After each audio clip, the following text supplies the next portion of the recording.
This is the Lone Crater YouTube. We hope this video helps. Hey everyone! In this video I will show you how to make zucchini pizza, the absolute best way.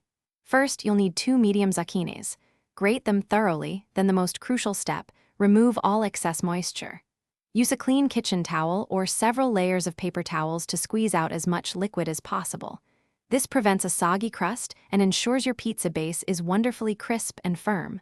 Don't skip this vital step for a perfect result. Now, let's create our amazing zucchini crust.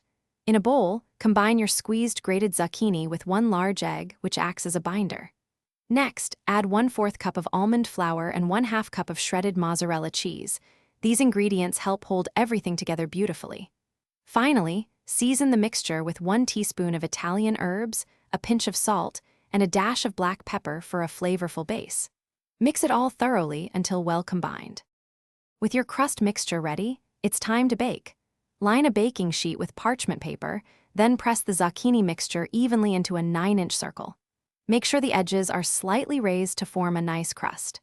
Pop it into a preheated oven at 400 degrees Fahrenheit for about 15 minutes.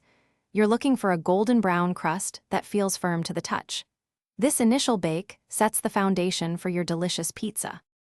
Your zucchini crust is now perfectly baked and ready for toppings. Spread about 1/2 cup of your favorite pizza sauce evenly over the warm crust, leaving a small border. Then, generously sprinkle 1 cup of shredded mozzarella cheese, followed by any other toppings you love, perhaps some pepperoni, mushrooms, or bell peppers. Return the pizza to the oven for an additional 10 to 12 minutes, or until the cheese is bubbly and golden. Enjoy your healthy, homemade zucchini pizza. Thanks for watching. Consider subscribing if we helped you.